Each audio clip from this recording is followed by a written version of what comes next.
Donc, de nouveau, soyez tous les bienvenus. Ce soir, je vais être bref, je ne vais pas prendre beaucoup de temps. Je voulais simplement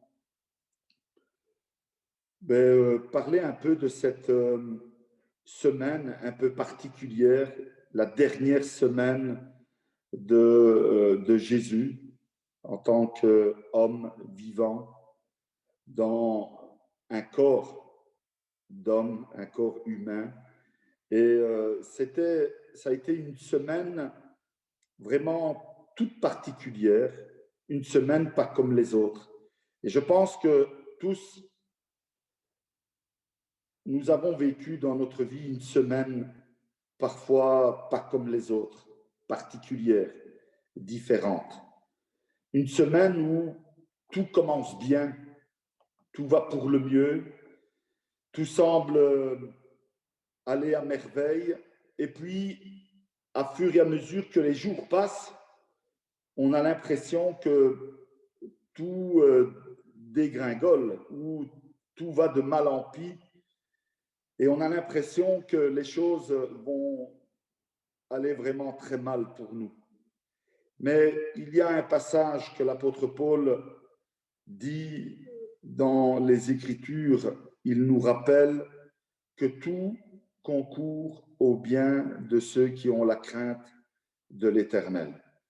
Alors, si un jour vous devriez passer par une semaine pas comme les autres, rappelons-nous, vous comme moi, rappelons-nous que tout concourt au bien de ceux qui ont la crainte de l'Éternel. Et donc, même si la conclusion de cette semaine devrait être, je sais que ce n'est pas évident de parler de cela comme cela, mais si la conclusion de cette semaine, pas comme les autres, devrait être notre mort ou notre départ sur cette terre, rappelons-nous que Jésus aussi a passé par une semaine pas comme les autres, et même s'il est passé par la mort, il y aura de toute façon, au terme de cette semaine pas comme les autres, la résurrection. Parce que Jésus est le premier en toutes choses, même celui qui a été ressuscité. Il est, comme le dit sa parole, le premier des ressuscités. Et donc, oui, nous pouvons un jour ou l'autre, à un moment de notre vie, vivre une semaine pas comme les autres. Mais peu importe comment elle se terminera, cette semaine, rappelons-nous que pour nous chrétiens, pour nous croyants, pour nous qui croyons à la venue de Jésus sur terre, à sa mort et à sa résurrection, eh bien, nous croyons que pour nous, la conclusion, nous qui avons la crainte de l'Éternel, ce sera de toute façon la gloire qui se présentera à nous et la résurrection pour la vie éternelle avec le Seigneur. Et en attendant ce jour, ce sera l'attente dans la présence de Dieu, dans ce lieu de repos. Et donc, je voudrais revenir sur cette dernière semaine, pas comme les autres, de celle de Jésus. Et on va voir que chaque jour de cette dernière semaine, il y a eu des faits marquants et des faits vraiment interpellants et importants, que ce soit pour la vie de Jésus, mais aussi pour chacun d'entre nous. Et donc, je vais commencer par le premier jour de la semaine. J'espère que vous savez tous que depuis la résurrection de Jésus, le premier jour de la semaine, ce n'est pas le lundi, c'est le dimanche. J'espère que vous savez ça. Hein? Pour ceux qui ne le savent pas, ou peut-être qu'ils l'avaient oublié, le dimanche, c'est le premier jour de la semaine. Et donc, ce n'est pas le 7e, mais c'est le premier jour de la semaine. C'est pour cela que nous faisons nos cultes et nous célébrons nos cultes le dimanche parce que nous voulons commencer toute chose par la louange et l'adoration et le remerciement à Dieu. Jésus est né et ressuscité, excusez-moi, le premier jour de la semaine, le dimanche.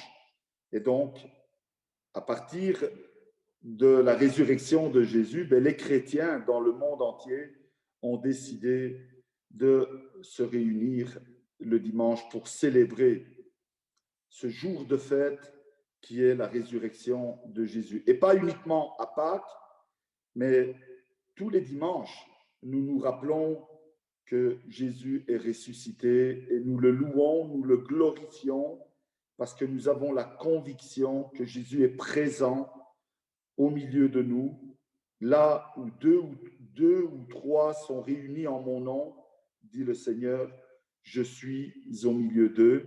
Et donc, c'est extraordinaire de savoir que Jésus est ressuscité.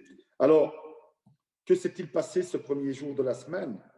Rappelez-vous, Jésus va entrer à Jérusalem au dos d'une ânesse ou d'un ânon, peu importe si c'est une ânesse ou un ânon, l'important c'est le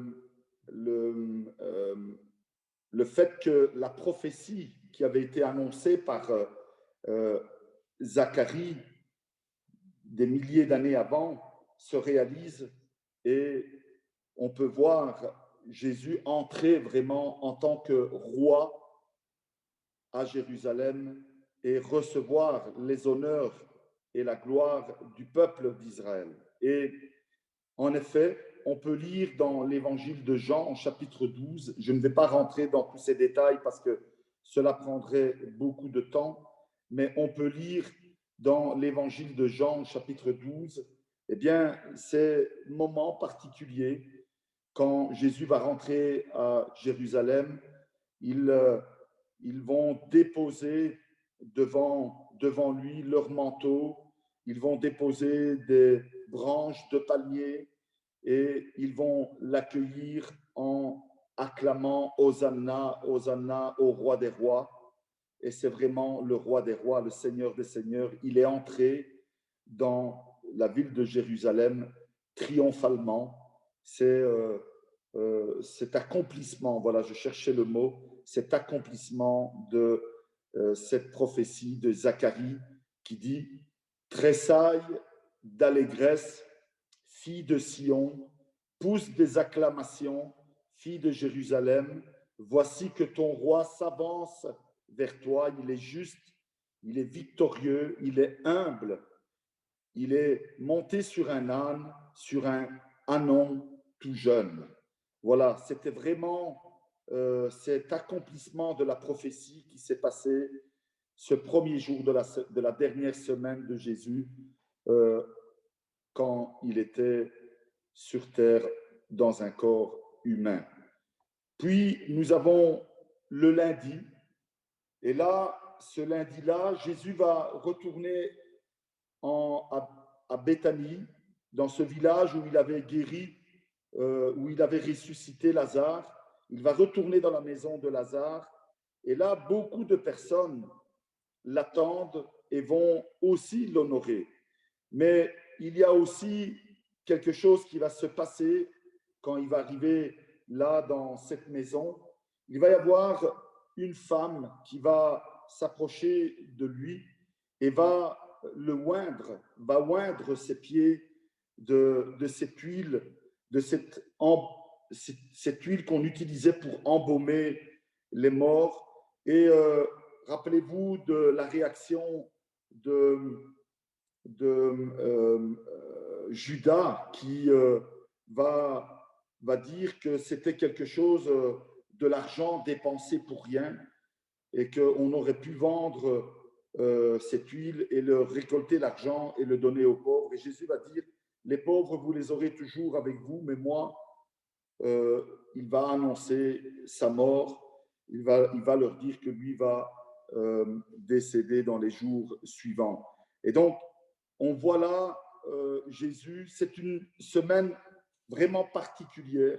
Ça peut sembler quelque chose de banal, mais dans ce moment-là, il y a vraiment toutes des choses qui sont annoncées, qui ont été prophétisées et qui vont se passer durant cette semaine-là. Et nous voyons donc ce deuxième jour, le lundi, non pas le lundi de Pâques, hein, comme on dit, mais le lundi, le deuxième jour de cette semaine, de cette dernière semaine de Jésus, Jésus qui retourne à Béthanie et que là, il reçoit cet embaumement avec cette huile particulière. Et puis arrive le mardi, et dans cette deuxième journée, il y a encore là des événements, troisième journée, excusez-moi, des événements encore très particuliers.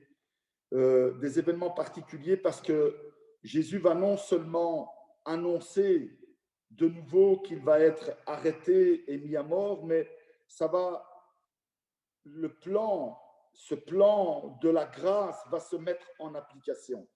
Et j'aimerais aussi, je ne veux pas être un défenseur de Judas, loin de moi cette volonté de vouloir minimiser les actes de Judas. C'est vrai que je vous ai déjà dit que pour moi, Judas ne s'est pas suicidé dans les heures qui ont suivi la trahison. Je vous ai déjà dit que personnellement, j'ai cette pensée que Judas était corps présent dans cette pièce lorsque Jésus va ressusciter et va apparaître au 12. La Bible dit clairement au 12. C'est seulement une semaine après qu'il parle des 11. Et puis, dans les quelques jours qui précèdent la venue du Saint-Esprit, la descente du Saint-Esprit, ils vont passer au vote pour choisir le remplaçant de Judas. Et Matthias va être choisi pour devenir le 12e apôtre. C'est seulement une quarantaine de jours, 45 jours après la mort et la résurrection de Jésus que va se passer cet événement. Et donc, quand la Bible parle des 12, il ne parle pas de Matthias, parce que Matthias n'avait pas encore été, comment je vais dire, choisi. Donc, pour moi, j'ai ce sentiment personnel, mais c'est quelque chose de personnel pour moi. Judas a eu aussi la possibilité de se repentir de son acte, que malheureusement, il n'a pas fait, chose que Pierre a fait. Et dans ce troisième jour, qui est le mardi, il va se passer quelque chose, deux événements particuliers. Le premier, c'est celui de Judas qui va aller trouver les pharisiens en leur disant: est-ce que vous êtes d'accord que je vous livre? Et qu'est-ce que vous faites si je vous livre Jésus? Et là, les pharisiens vont lui dire: si tu nous livres Jésus, on va te donner 30 deniers d'argent. Et donc, Jésus va être non pas, et ça j'aimerais rectifier ça, parce que le terme original dans les textes originaux grecs n'est pas le mot Jésus a été trahi par Judas, mais le mot exact c'est Jésus a été livré par Judas. Et ça c'est important qu'on comprenne parce que c'est aussi l'accomplissement de certaines prophéties qui avaient été annoncées auparavant. Donc Judas n'a pas trahi Jésus, mais Judas a livré Jésus. Et c'est dans le plan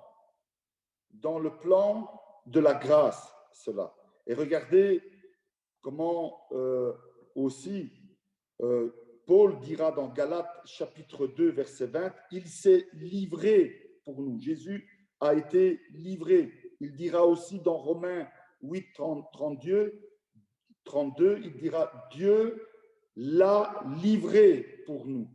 Dans Romains 4, verset 25, il dira il a été livré pour nous. Et dans Marc 9, 31, Jésus dira le Fils de l'homme sera livré aux grands prêtres et aux scribes pour être jugé et mis à mort. Et donc tout ça se passe le troisième jour. Judas va aller livrer Jésus aux pharisiens, aux grands prêtres et aux scribes pour qu'il soit arrêté et condamné ensuite et mis à mort, comme cela avait été annoncé dès le début de la création, dès le début de quand Adam et Ève vont pécher. Dieu avait donné déjà un plan de rédemption pour l'humanité et c'est ce plan de rédemption qui se met en action avec le fait que Judas va en tout cas se mettre d'accord avec les prêtres et les scribes pour livrer Jésus. Puis nous arrivons au quatrième jour de la semaine, le jeudi. Le jeudi, eh bien, c'est le dernier repas.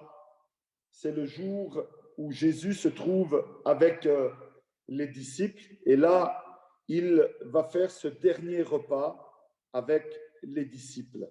Dans ce dernier repas qu'il va faire avec eux, il va instituer la Sainte Seine et il va rappeler aux disciples qu'ils devront commémorer la Sainte Seine, ce repas, en se rappelant de la mort et de la résurrection de Jésus. Cela se passe le jeudi. C'est une journée vraiment très particulière ce jeudi, cette semaine. Cette semaine-là est une semaine vraiment très particulière et entre autres, le jeudi est aussi un jour très particulier. Je pense que nous n'avons jamais eu, vous et moi, une semaine aussi remplie d'événements vraiment aussi importants que l'ont été la dernière semaine de la vie de Jésus. Et donc ce jeudi-là, eh bien, Jésus est avec les siens, là dans cette maison qui va devenir ce qu'on appellera par après la chambre haute, cette pièce où après les disciples vont retourner après la mort et la résurrection de Jésus, ou du moins après la mort, dans les heures qui suivent la mort de Jésus, ils vont aller se retrouver dans cette maison-là, et puis pendant les jours qui vont suivre, ils vont régulièrement aller là-bas jusqu'au moment de la venue et de la descente du Saint-Esprit. Et c'est dans cette maison-là qu'ils vont recevoir de la part de Jésus l'institution de la Sainte Seine. Puis arrive le vendredi. Le vendredi, c'est encore un autre jour vraiment très particulier. C'est le jour où Jésus est arrêté durant la nuit du jeudi au vendredi, ou la nuit dans les heures très tôt le matin. Jésus, rappelez-vous, est dans le jardin de Gethsémané après le repas qu'il a fait avec ses disciples. Il est allé dans le jardin de Gethsémané pour prier. Et lorsqu'il est là dans le jardin de Gethsémané, eh bien, Judas va accompagner les soldats pour livrer Jésus. Et Jésus va être arrêté dans les heures matinales. Il va être arrêté encore de nuit, alors que c'était interdit par la loi juive. C'était interdit d'arrêter qui que ce soit ou de mettre à mort qui que ce soit durant la nuit. Et donc, ils vont désobéir même à cette loi que eux-mêmes obliger les autres à obéir, ils vont eux-mêmes y désobéir et vont arrêter Jésus pendant la nuit du vendredi, du jeudi au vendredi. Et donc, ils vont arrêter Jésus, ils vont l'emmener au prétoire, où là, il va être devant les scribes, devant les pharisiens, et puis ils vont l'emmener devant Pilate, où il va être condamné à mort pour être crucifié. Et là, dans le courant de la matinée, il va devoir porter sa croix jusque le mont Golgotha, et nous savons tous que vers 9 heures du matin, il va être mis à mort sur la croix, il va être crucifié du moins, et dans les heures qui suivent, la Bible nous parle de midi, eh bien, il va rendre son esprit à Dieu et il va mourir. Et là, nous arrivons au samedi. Le samedi, c'est ce jour encore très particulier où Jésus, la Bible nous dit qu'il va descendre dans le séjour des morts pour ramener avec lui tous ceux qui auront cru à la proclamation de l'évangile. Jésus est vraiment descendu dans le Sheol, dans le séjour des morts, et là, il a ramené avec lui tous ceux qui ont cru à sa mort et à sa résurrection et au fait qu'il était le Messie. Et donc, c'est encore, alors que pour l'humanité entière, c'est l'humanité entière qui est vivante, et surtout à Jérusalem, pour les disciples, c'est un jour d'attente. Ça peut sembler un jour d'attente, mais pas pour Dieu. Ce jour-là aussi, Jésus est à l'action et il est là dans le séjour des morts pour ramener à la vie avec lui dans le ciel tous ceux qui ont cru en lui et accepté son sacrifice à la croix. Et puis nous arrivons le dimanche, le dernier jour, qui est le jour où Jésus va ressusciter. Tôt dans la matinée, la Bible nous dit que la pierre va être roulée et Jésus va sortir de ce caveau, de cette tombe. Il va ressortir ressuscité. Et quand Marie va arriver avec Marie-Madeleine, vont arriver là-bas devant la tombe, ils vont s'apercevoir que la tombe est vide, ils vont aller rechercher les disciples et ils vont constater de leurs yeux que Jésus n'est plus là dans cette tombe, et ils retournent dans cette maison. Ils se retrouvent là, les 12. La Bible dit les 12 étaient là avec les femmes, et quand ils sont là dans cette pièce, alors que tout est fermé, portes et fenêtres, Jésus apparaît pour la première fois en tant que ressuscité aux disciples qui étaient là. Et donc, c'est un temps où il va y avoir cet événement extraordinaire de la confirmation de la résurrection de Jésus. Et donc, voilà, aujourd'hui, je ne voulais pas entrer dans une prédication traditionnelle comme nous le faisons habituellement. Je voulais juste relater tous ces événements qui s'étaient passés lors de la dernière semaine de la vie de Jésus sur terre, pour que l'on puisse comprendre aussi que nous aussi, à un moment de notre vie, nous pourrons, ou peut-être nous vivrons la dernière semaine de notre vie avec tous des événements qui pourront peut-être se passer durant ces jours-là. Mais rappelons-nous que pour nous chrétiens qui avons cru, qui croyons et qui avons mis notre confiance en Dieu, le résultat de cette semaine qui n'est pas comme les autres sera toujours la résurrection et la vie éternelle avec le Seigneur. Et donc, Jésus nous dit, à travers la bouche de l'apôtre Paul, quand il parle aux Colossiens, dans sa lettre aux Colossiens, il dira « Ne soyez pas, vous qui avez cette espérance, ne soyez pas attristés ou ne soyez pas dans le désespoir comme ceux qui n'ont pas l'espérance de la vie éternelle. » Donc, mes frères, mes sœurs qui êtes présents ce soir, soyons fidèles, proches du Seigneur chaque jour, parce que peu importe ce qui peut se passer en une semaine, même si elle peut démarrer de la meilleure des manières et elle peut se terminer à nos yeux de la pire des manières, Dieu a toujours pour nous en réserve la meilleure chose et la plus belle des choses, et la plus grande de toutes, c'est la vie éternelle avec lui pour l'éternité. Et donc, soyons confiants et mettons notre vie toujours dans les mains du Seigneur. Amen.